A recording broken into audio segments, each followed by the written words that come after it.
we have Team 25609 Load Robotics from Delaware. This team has competed at World Championships 4 times. In 2024, they won the Engineering Excellence Award, and in 2025, they were Core Values finalists. They are a community team based in Delaware and have now graduated to an FTC team that attended the World Championship last year. They'd like to share some tips for preparing for your competition that they have developed during their 7 years of participation in FLL. So please welcome Live Robotics. Hi, we're Load Robotics. Before we start, I do apologize for the noise here. We're outside at a park because we actually have another outreach event that starts in about half an hour. But we're Load Robotics. I'm Annette. I'm David. I'm Josephine. Our team has competed at the World Championship 4 times. In 2024, we won the Engineering Excellence Award, and in 2025, we were Core Values finalists. We are a community team based in Delaware and have now graduated to an FTC team that attended the World Championship last year. We'd like to share some tips for preparing for your competition that we have developed during our 7 years of participation in FLL. First, we're going to tell you about what to expect for the entire season. Then we'll share tips on how to prepare for judging and finally, preparing for your robot matches. Know what to expect. Make sure you allow time in your season to plan and write your presentations and create props. Make sure to review the judging flowcharts and learn about how competitions are organized in your region. Most regions schedule a 30-minute judging session that's scheduled the same day as the robot game competition.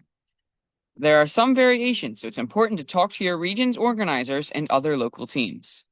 Judging is usually in a classroom or smaller space with just the team members and 1 to 2 coaches present. Sometimes judging spaces are divided by pipe and drape or curtains, and you may hear another team. Just be aware that some teams may be distracting or loud during your judging session, and show grace's professionalism by being mindful of your team's volume. There will be 2 to 4 judges in the room. The judges will usually time each section to make sure you stay on track. If your presentation goes over 5 minutes, judges may interrupt you to move on to the judging questions. The judges may take notes or write on the rubrics. Don't be discouraged if they are looking at a laptop or papers in front of them. They want to make sure that they are recording your work to look back at it later during the judging deliberations. Remember, the judges want you to do your best and they want to do their best in ranking your team. Reading the rubrics helps to understand what to include in presentations, to know what the judges are looking for, and to better answer the questions that they ask. We even use the rubrics to set season goals. Decide what to include in your presentation and how to present other information when limited to only 5 minutes. Remember that some judges may not be familiar with the robot game this season, so be sure to explain how you accomplish a mission. Don't assume they know the mission names or numbers. When writing your presentation, think about what is most important about the process in your team's journey. Here are some things to consider. Make sure your presentation is informative and fun. Sometimes there is a balance between having a creative presentation or skit and also making sure to include all the relevant information. Overall, the project presentation tends to be more skit-like, while the robot presentation tends to be more informative. Let your team's personality and creativity shine through. Next, create props, posters, and a prototype to best highlight your team's work. Posters are also great to have in your pit to explain your project or robot design to other students. We have learned a lot by visiting with other teams in the pits. Some teams may use PowerPoint presentations. If you do so, be sure to keep the presentation interactive and engaging. Presentations must be live, but a short video can be included if relevant for your project or robot. Our team has continued with a more traditional format of presenting with students, posters, and props, rather than digital presentations, and we have found that some judges prefer this format. For practicing your presentation and judging questions, plan who stands where. We plan how teammates will line up to enter the judging room and what posters or props they will carry. We practice where they will stand throughout presentations. Make sure team members aren't standing in front of others or blocking important posters. Also, make sure they aren't fidgeting too much or leaning against the wall. Have someone watch your presentation to let you know if they couldn't see something or where pointing or a gesture would help.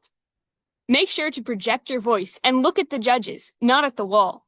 You don't have to make eye contact the entire time, but be sure you are glancing at the judges occasionally to make your presentation more engaging and memorable. Don't talk too fast, or the judges will not have time to process what you are talking about. Practice your presentations with your coaches, but also present to family, friends, or classmates. This will get you used to presenting to others, and you can hear what questions they ask. If you are able to share your project presentation with experts, even a recording, this is a great way to get additional feedback for iterations to your solution. Some example judging questions can be found online, or you can have your audience ask questions based on the rubric. It's helpful to practice so you can think through how you may want to answer and even who will answer which types of questions. This is very helpful for quieter teammates. Our team had a hand-raising system for answering questions where we would assign a teammate to call on someone to answer the question when they raise their hand. This way, team members don't start talking over each other. Shy or quiet team members should still participate. They can read from note cards or have text on the back of the poster. They can also have a specific question that they are prepared to answer. Practice will help them feel more comfortable. Talk to them about what to expect during judging.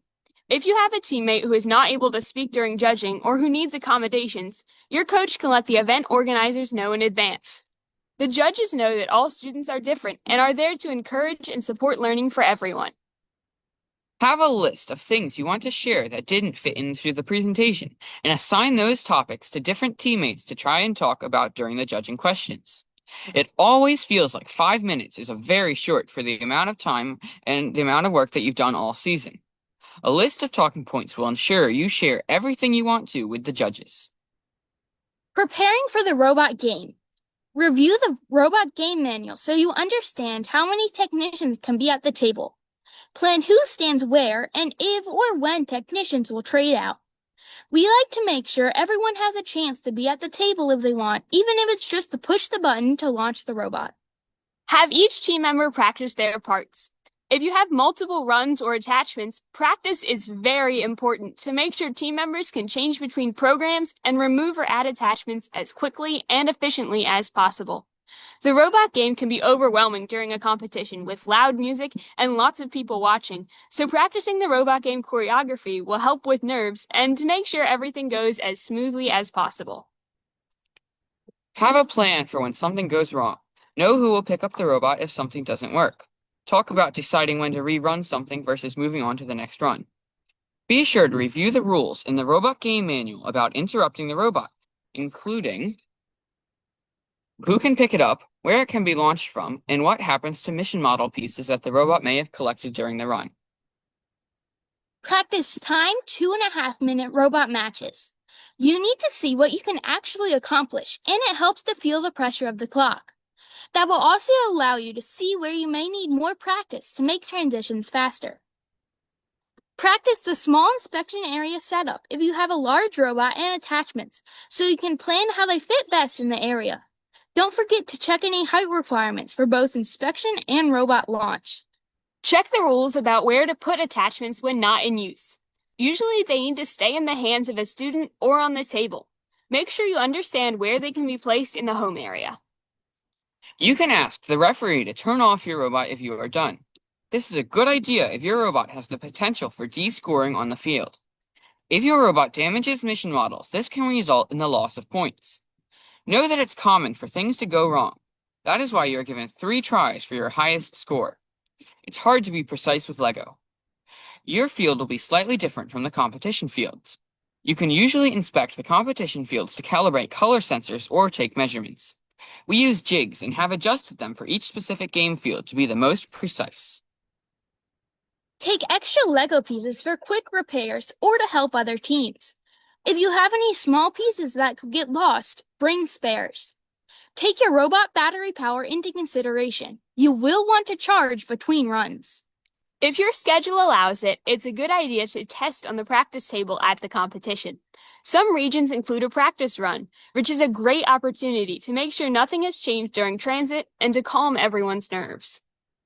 Our team also does cross-training. We make sure more than one person knows how to place the robot or add an attachment. One year, we had a student who was sick the morning of the competition, and the other students had to quickly learn how to launch for our highest scoring run.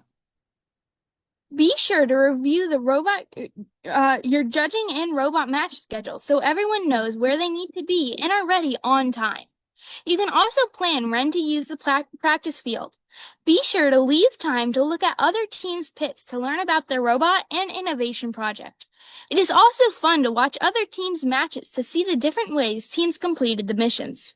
Remember, this is your chance to share all you've learned. It doesn't matter if you win or move on. Every team has its challenges. The judges want to hear how you overcame those challenges and your whole story, even when something went wrong the first time. That's still part of your journey of how you made it better.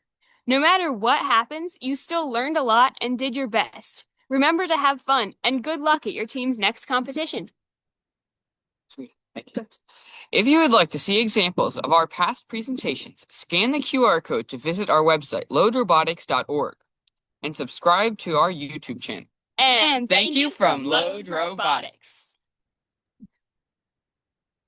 Does anyone have any questions?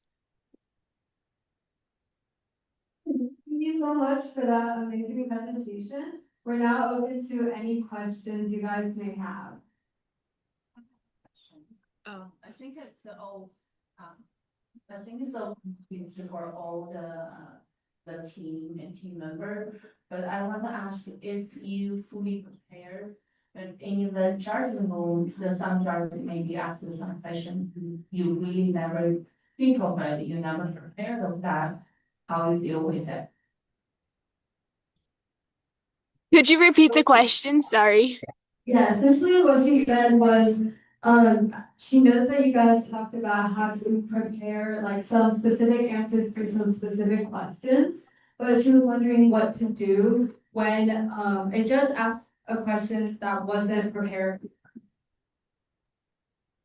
So at that point, when you have something that's not entirely prepared, you just kind of do your best to answer the question. Everyone knows what you did on your team, right? So you can just kind of, did you have something you wanted to say? Sometimes you can even say, like, we don't know the answer to that, but we can tell you a lot more about this thing that we love that's really cool that we want to tell you about. So that way you can kind of like redirect the conversation to what you want to talk about, even if they are like, and you can say, I don't know the answer to that, but we have this super cool thing that we would want to tell you.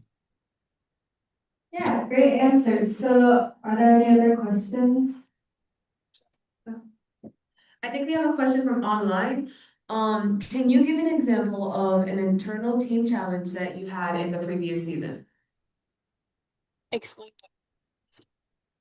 So our last season, which was Submerged, was only me and her on the team. So there's only two of us. And that was definitely a challenge because in the robot game, there's the two sides of the field. So we only had to have one of us on each side of the field for the entire match, and we couldn't switch back and forth or anything. So we basically had to be doing the whole team's worth of work, but just on one side of the field with both of us. So that was definitely a big challenge. And we had just working on all of our presentations, and dividing it up between the two people and then making sure both of us were still like saying stuff.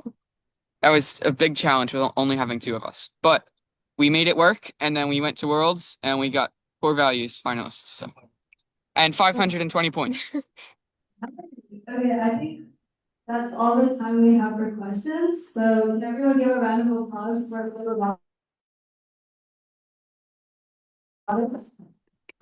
Thank you. Thank you. Thank you.